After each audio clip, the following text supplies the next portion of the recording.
Hello everyone, today we're going to be talking about Poul Anderson's The Broken Sword. I'll start off by reading the back of the book. The sword Tyrfing has been broken by Thor to prevent it striking at the roots of Yggdrasil, the great world tree. But now the mighty sword is needed again to save the elves who are heavily besieged in their war against the trolls. Only Skaflock, a human child kidnapped and raised by the elves, can hope to persuade the mighty ice giant Bolverk to make the shattered blade whole again. But first Skaflock must also confront Valgard the Changeling, his shadow self, who took his place in the Lord of Men. Interestingly, this edition of the book, the first edition, has on its back, the blurb here concerns Tyrfing and Thor and Yggdrasil. However, those don't really play much of a part in the book. Certainly the sword is not called Tyrfing, and there's no mention of Thor's breaking the sword to prevent it striking at the roots of Yggdrasil. I believe that is a later development in the second edition. However, this text is for the 1954 edition, so I'm not sure why Fantasy Masterworks or Gollancz put that on the back cover. It sort of confuses me why a major publisher would do such a thing. Anyway, so this book was written in 1954. A significant date because that marks the date of the publication of the Fellowship of the Ring. This book is often compared and contrasted with the Fellowship of the Ring, and of course you'll get the inevitable comments about Tolkien writing safe and anti-edgy, anti-dark fiction, but we know that's not the case. Especially, for example, just check out my Silmarillion review. But this book though I found it very surprisingly grim-dark for a book written in 1954, and so the contrast between Tolkien is definitely warranted. A thing I like to do with books is I like to make connections between the books that I read.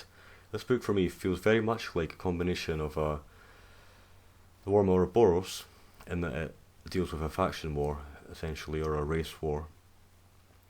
King of Elfland's Daughter, in that it deals with races of faerie, and The Children of Húrin, as it deals with tragedy, familial tragedy, kin strife, and things like that. So I'll direct you to the image. This is a painting, I believe, by Boris Vallejo, who's a Golden Age artist. The style isn't my sort of style. This is more obviously in the vein of in the age of Conan the Barbarian or Cimmerian.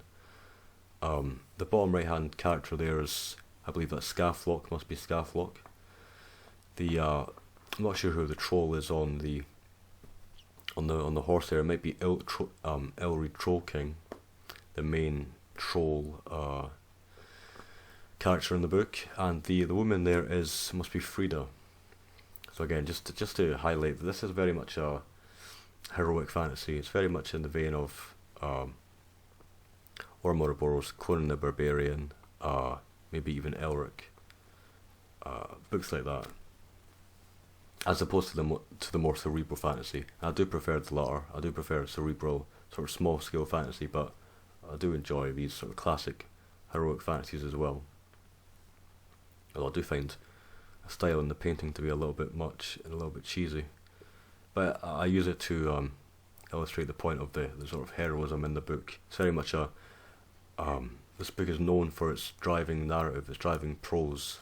The book is about dualities. The book is about a foster son and a changeling who go their separate ways, one to the elves and one to the trolls.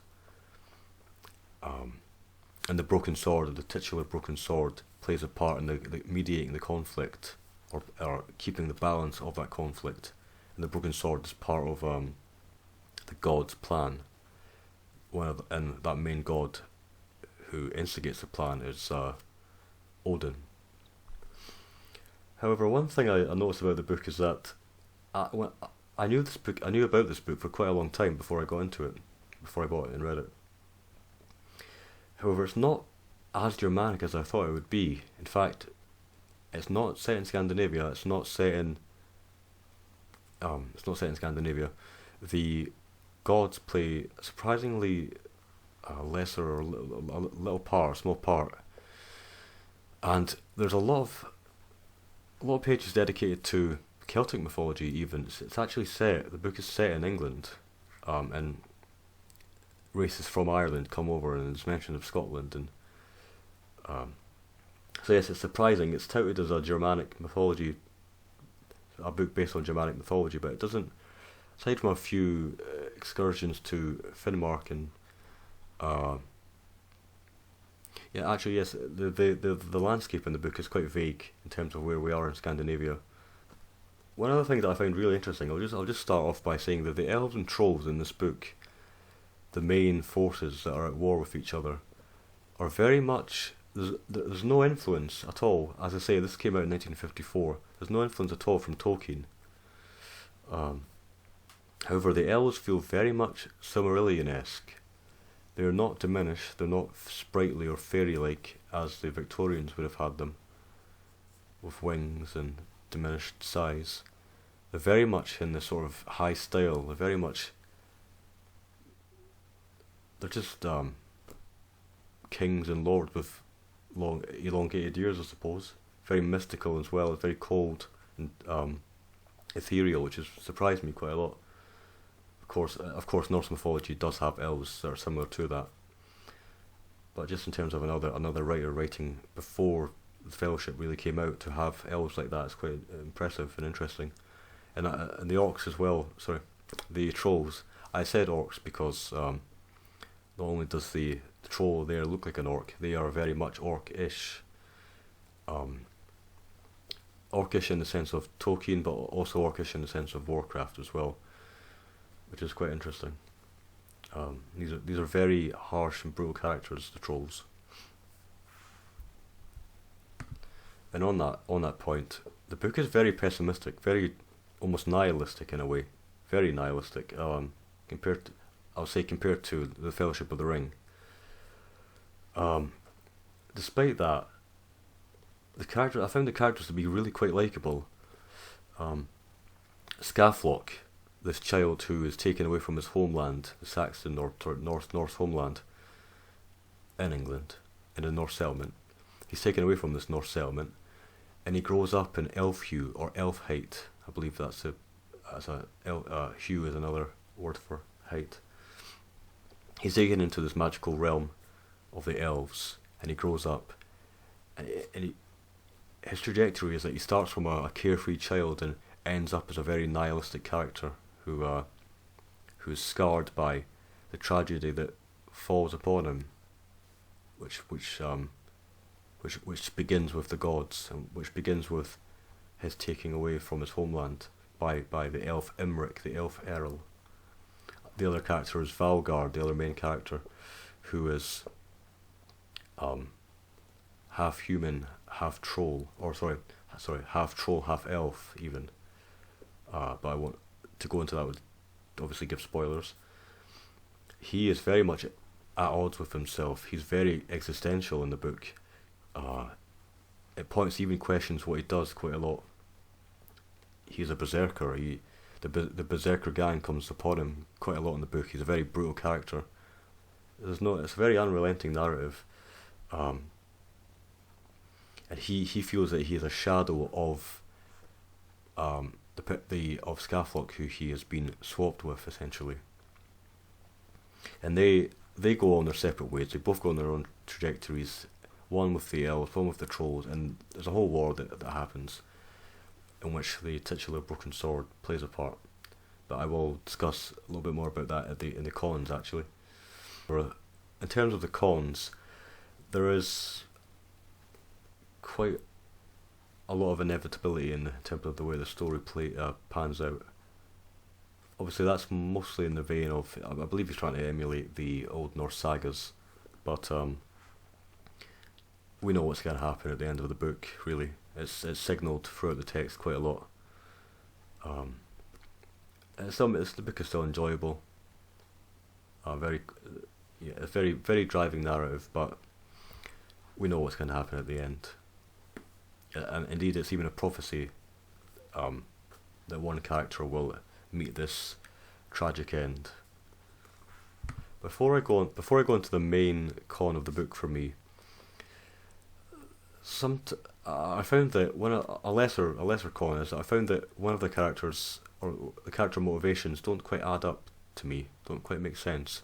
For example, there's a witch who plays a sort of mediating role. She's not an elf or a troll, or really in the human sphere as well. And she wants to destroy Orm's seed. That is the father of Valgard, and so that'll be Skaflock's real father, but they're interchanged, if that makes sense.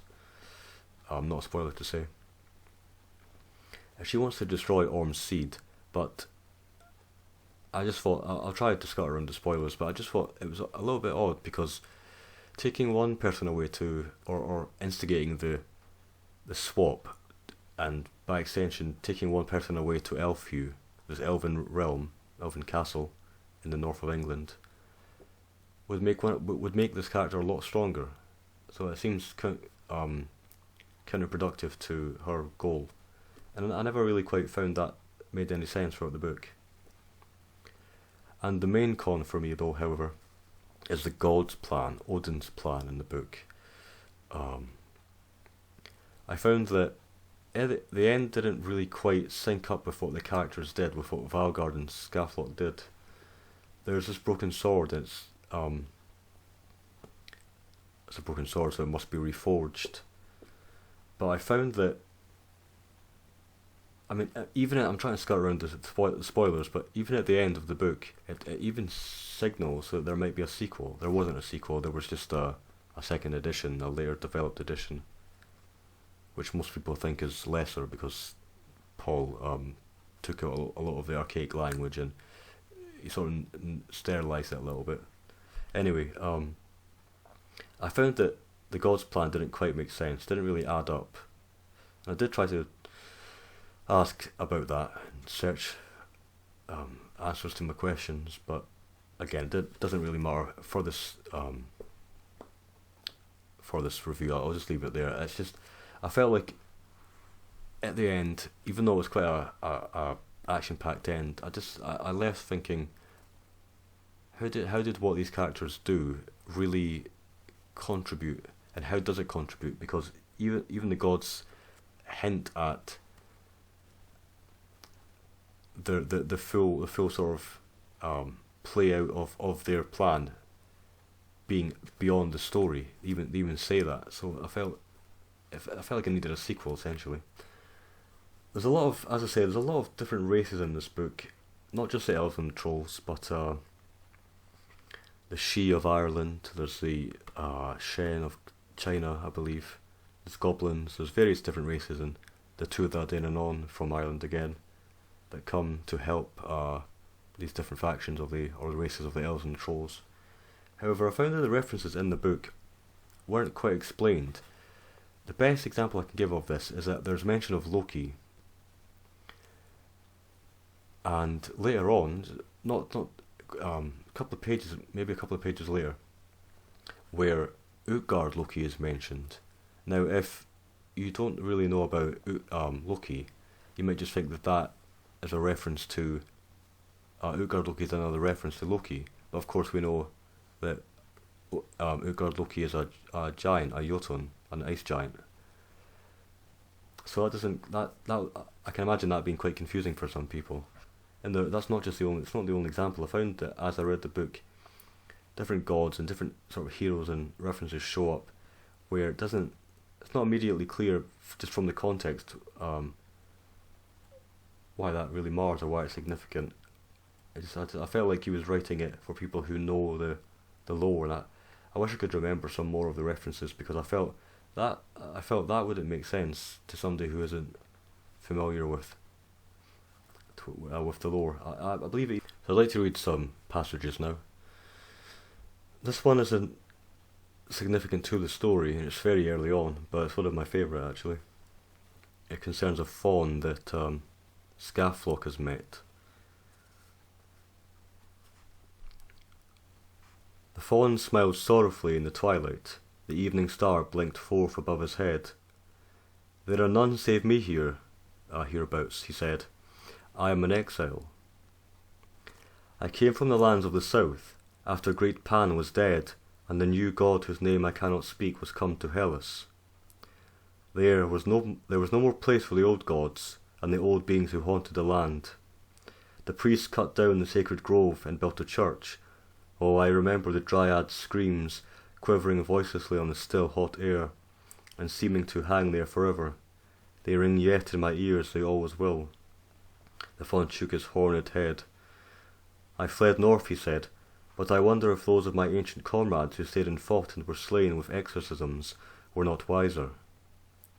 Long and long has it been, elf boy, and lonelier than it was long." Tears glimmered in the fawn's eyes. "The nymphs and the fauns and the very gods are dead, dust blowing on desolate winds. The temples stand empty, white under the sky, and slowly they topple to ruin. And I wander alone. I wander alone in a foreign land, scorned by its gods and shunned by its people. It is a land of mist and rain, and soul-freezing iron winters, angry grey seas, and pale sunlight spearing through hurrying clouds. No more of blue sky and sapphire ocean, creamy white in its gentle swells, no more of little rocky islands and the dear, warm groves where the white nymphs waited for us, no more of grapes hanging from ancient vines and fig trees heavy with fruit, no more of the stately gods on high Olympus." This passage highlights the almost Silmarillion-esque high style and the high noble quality of the elves in this book, which again is quite surprising to me, at least. It concerns the Errol King, which is another name for the Elf King. The elf lords stood tall and silent in the blue dusk, their beautiful faces closed in secret, their strange eyes seeming blind and yet looking deeper than mortal. In a throne of shadow sat the Errol King. Golden were his crown and sceptre, and his robes of a purple that blent with the spacious gloaming. His long hair and beard were white, and he alone of the elves showed any sign of age, in that his high and noble forehead and his cheeks were lined. His face was as if carved in marble, but eldritch fires smouldered in his eyes.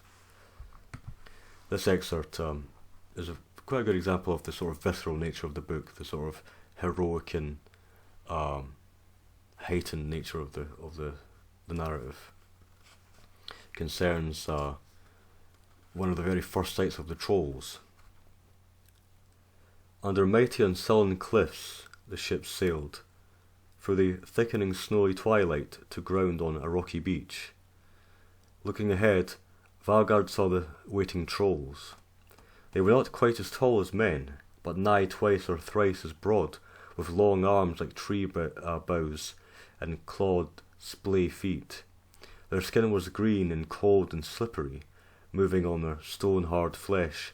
Few of them had hair, and their great round heads with the flat noses, huge fanged mouths, pointed ears, and eyes deep buried in their bony sockets were like skulls. Their eyes were all black, pits of inky darkness and brooding horror. This excerpt is one of my favourite passages. It concerns a sword dance, which one of the main characters observes.